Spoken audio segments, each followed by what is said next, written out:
Hello everyone, मैं हूं नीलू। स्वागत है आप सभी का फ्यूके एजुकेशन ऑनलाइन क्लास में।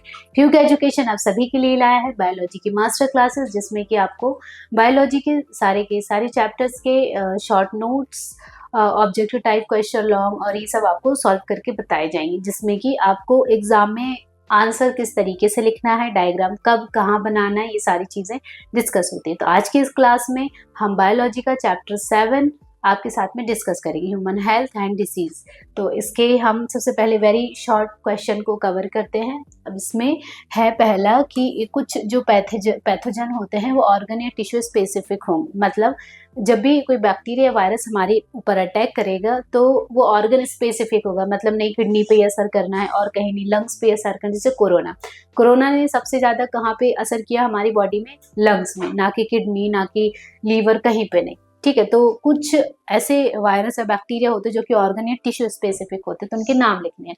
तो आप इसमें एक कोरोना भी ऐड कर सकते हो। ठीक है, जैसे निमोनिया लंग्स को करता है, HIV वायरस लिम्फ नोड पर ही अटैक करेगा। ठीक है, चलिए नेक्स्ट है एक एलिजा टेस्ट हुआ एक पर्सन का। ठीक है, और वो इम्यून सप्रेस्ड पर्सन, मतलब सप्रेस्ड पर्सन था, मतलब उसका इम्यून सिस्टम उस काम नहीं कर रहा था। ठीक है, और टेस्ट में जो है वो पॉजिटिव आया, तो वो कौन सा पैथोजन हो सकता है, इसमें अपन को आंसर बताना है। तो उनको सबसे पहले कौन सी डिसीज है, तो देखो एक तो पॉजिटिव आया है, इम्यून सिस्टम जो है वो काम नहीं करता है, और अलीजा टेस्ट हुआ है, तो एड्स हो सकता है। ठीक है, तो हमने लिख दिया एड्स। अब नेम ऑफ द, अच्छा इसकी जगह पे कोई और भी डिसीज हो सकती है, लेकिन हमने यहाँ एड्स को लिया है। ठीक है, नेम द, अब उसकी किससे कॉज होता है वो, ठीक है, किससे कॉज होगा, तो ये होगा HIV वायरस है, ह्यूमन इम्यूनो डेफिशिएंसी वायरस। ठीक है, अब है सेल का नाम बताना है जिससे कि जिस पर वो हमारा अटैक करता है, तो CD4 सेल है। ठीक है, जिन पर कि वो अटैक करते हैं, और यही मेन होती हैं जो कि एंटीबॉडीज को बना, मतलब मैसेज पहुंचाने का काम करते हैं। एंटीजन एंटीबॉडी क्या होते हैं, तो एंटीजन एंटीबॉडी दोनों ही प्रोटीन्स होते हैं, स्मॉल मॉलिक्यूल होते हैं हमारी बॉडी के अंदर है, जो मॉलिक्यूल प्रोटीन के, जो कि हमारी सुरक्षा करता है बाहरी पार्टिकल्स, उनको बोलते हैं एंटीबॉडी। और जो हमारी बॉडी के बाहर से हमारे अंदर आ रहा है उसको बोलते हैं एंटीजन। ठीक है, तो ये है, ये हो गया पैथोजन, तो ये हमारे लिए एंटीजन हो गया, ये हो गया एंटीबॉडी। जैसे इनका शेप होता है ना पर्टिकुलर, इसी शेप की एंटीबॉडी बनती है हमारी बॉडी में। ठीक है, और फिर ये इस तरीके की एंटीबॉडी चारों तरफ से इसको पकड़ पकड़ करके फिर मैक्रोफेजेस आएगा, इसको खा जाएगा। ठीक है, तो ये हो गया एंटीजन और एंटीबॉडी। अब क्या है कि लिम्फ नोड्स का इम्यून रिस्पॉन्स में मतलब क्या होता है, जो लिम्फ नोड होते हैं उसमें ह्यूमोरल इम्यूनिटी, मतलब बी सेल्स होते हैं। बी सेल्स क्या काम करेंगे, एंटीबॉडीज को प्रोडक्शन करने का, किसी को पहचानने का, मेमोरी याद रखने का। ठीक है, तो इम्यून सिस्टम में बहुत हेल्प करती है। मान लीजिए एक बार कोरोना ने अटैक कर दिया, उसके बाद दूसरा यदि कर रहा है तो ऑलरेडी एंटीबॉडी बनी हुई है, तो मेमोरी सेल्स को याद होता है कि नहीं इस तरीके का वायरस आया था, हमने ऐसी एंटीबॉडी बनाई थी। ठीक है, तो ये हमारी बैक्टीरिया या वायरस को मारने के लिए बहुत सब अच्छा है।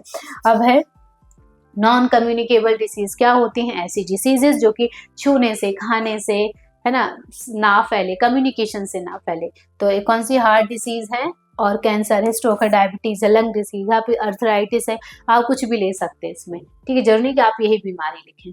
चलिए नेक्स्ट है पैसिव और एक्टिव इम्यूनिटी को समझाइए। पैसिव इम्यूनिटी क्या होती है, हमें हमारे पेरेंट्स से मिलती है। ठीक है, जबकि एक्टिव में क्या होता है, बाहर से इंजेक्ट कराई जाती है।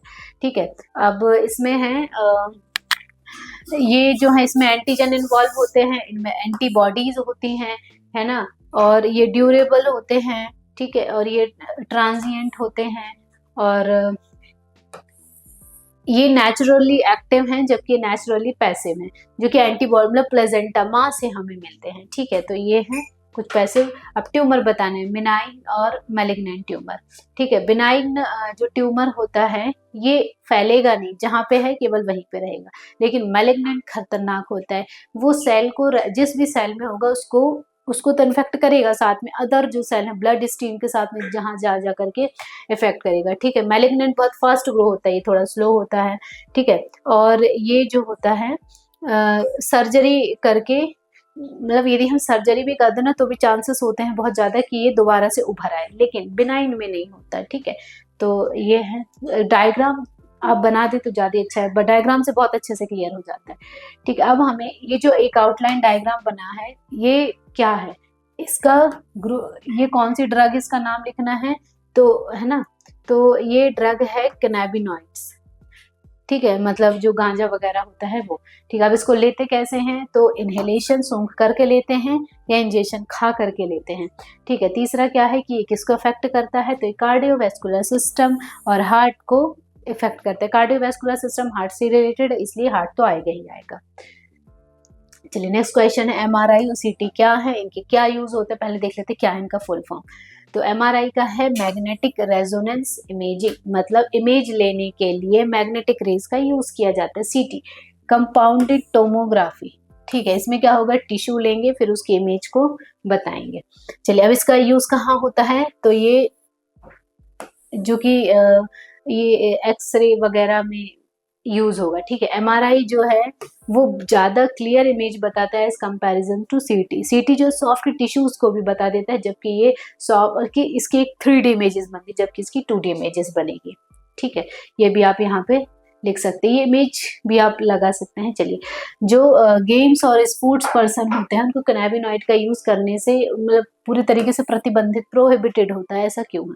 ठीक है, तो ऐसा इसलिए है क्योंकि अगर हम लंबे टाइम तक लेंगे तो उनकी जो खेलने की, स्पोर्ट्स की जो पावर है वो धीरे धीरे कम हो जाएगी, इसलिए पूरी तरीके से प्रोहिबिटेड होता है उनको लेना। चलिए नेक्स्ट है वैक्सीनेशन का प्रिंसिपल समझाना है। तो वैक्सीनेशन में क्या होगा कि मान लीजिए हमारे अंदर में कोई, मान लीजिए ये वायरस है, ये मेरी बॉडी के अंदर चला गया, अगर ये अंदर चला जाता है तो ये एंटीजन है। अब पहली बार में क्या होगा, जब तक हमारी ह्यूमरल इम्यूनिटी जागेगी, मतलब एंटीबॉडी बनेगी, तब तक हम बीमार पड़ चुके होंगे। ठीक है, लेकिन अब जब दोबारा कभी ऐसा ही आएगा, ठीक है, तो हमारी जो मेमोरी सेल्स है उनको पता रहता है कि हाँ ये इस टाइम पर अटैक किया था और इनको हमने इस तरीके की एंटीबॉडी बनाई थी।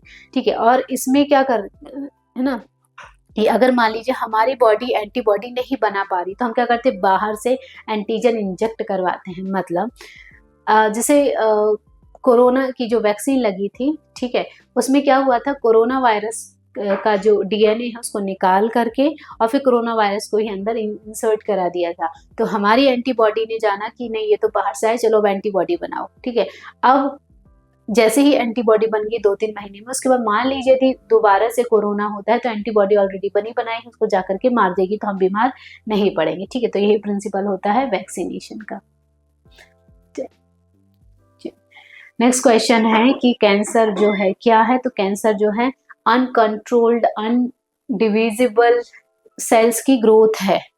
ठीक है, अब ये क्या होगा कि डिफरेंट नॉर्मल सेल, ये है नॉर्मल सेल। कैंसरस सेल्स क्या होती है, एक दूसरे से इनका कांटेक्ट लूज हो जाता है। ठीक है, और ये कंटिन्यूसली ग्रोथ करती रहती है तो ट्यूमर कॉज कर देती है। ठीक है, ये है। अब है कि जो पैथोजन है, मतलब जो भी बैक्टीरिया या वायरस है वो डीएनए आरएनए होते हैं। ठीक है, लेकिन जो आरएनए वायरस है बहुत तेजी से फैलता है। क्यों फैलता है, क्योंकि उसमें सिंगल स्टैंडर्ड आरएनए होता है जो कि अपने आप को जल्दी से म्यूटेंट कर लेता है, जबकि डीएनए में टाइम लगता है। इसलिए आरएनए वायरस जो है वो बहुत ही ज्यादा नेगेटिव इम्पैक्ट वाले होते हैं। ठीक है, नेक्स्ट है आपको एंटीबॉडी का डायग्राम बनाना है। तो ये वाई शेप में दिया हुआ एंटीबॉडी का डायग्राम जो कि आप बना सकते हैं आराम से। ठीक है, नेक्स्ट क्वेश्चन है हमारे, इसका फुल फॉर्म लिखना है। Mild mucosal associated lymphoid tissue, CMI cell mediated immunity, it's acquired immunodeficiency syndrome, HIV human immunodeficiency virus. ठीक है, तो ये इसके फुल फॉर्म थे NACO, national AIDS control organisation. तो चलिए ये थे हमारे कुछ वेरी शॉर्ट और शॉर्ट टाइप क्वेश्चन जिनको कि हमने आपके साथ में कवर किया। अभी इनमें से भी यदि कोई डाउट होता है आपको तो आप हमें नीचे कमेंट सेक्शन में बिल्कुल बता सकते हैं और हमारे चैनल को लाइक और सब्सक्राइब कर सकते हैं। Thank you.